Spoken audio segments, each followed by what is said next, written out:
দিগন্ত বিস্তৃত সবুজ আর উঁচু নিচু পাহাড়, যার বুক চিরে চোখ জুড়ানো সর্পিল সড়ক।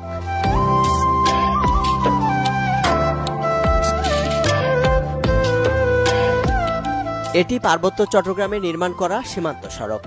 কক্সবাজার সীমানা ঘেঁষা ঘুমধুম থেকে বান্দরবান, রাঙামাটি আর খাগড়াছড়ির রামগড় পর্যন্ত ভারত মিয়ানমারের সীমান্ত ঘেঁষে 1036 কিলোমিটার জুড়ে হচ্ছে এই সড়ক।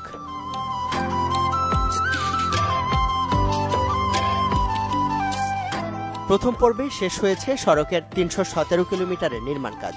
দুর্গম যে পাহাড়ি সীমানা এতদিন সুস্পষ্টভাবে চিহ্নিতই ছিল না, সেখানে এমন মসৃণ সড়ক নেটওয়ার্ক যেন নতুন মাইলফলক। আমাদের এই জায়গায় আগে কেউ কখনো আসেনি। শুধু তাই নয়, এখানে আমাদের সিকিউরিটি ফেন্স নেই, আমাদের সিকিউরিটি পিলার নেই। তো নিঃসন্দেহে একটি সীমান্ত সড়ক কেবল একটি সড়ক না, এটা হচ্ছে একটা দেশের মানচিত্রকে নির্ধারণ করা, এবং আমরা সেটাই করছি।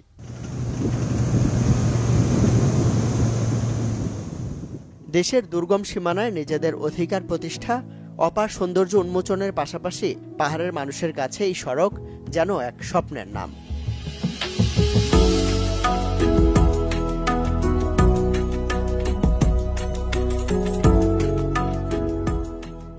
বাজারে যাতায়াত করতে 3 দিন লেগে যাইতো, এখন আমরা 1 ঘন্টা বা 2 ঘন্টার মধ্যে বাজারে যে গিয়া প্রয়োজন মতো বাজার করে চলে আসতে পারি। এখন তো রোদ আসার পরে মনে করেন যে খেলাও অনেক দাম, মেলা টাকা বিক্রি করতে পারি।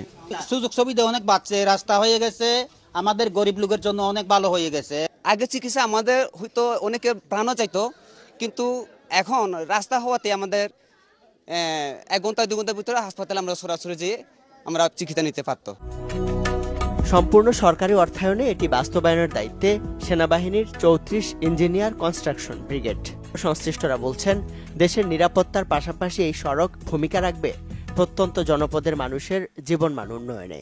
এই অঞ্চলটাতে আমরা এতদিন আমাদের জিওগ্রাফিক্যাল ম্যাপে আমরা এই অবস্থানগুলি দেখতাম, আমাদের দেশের সীমানাগুলি।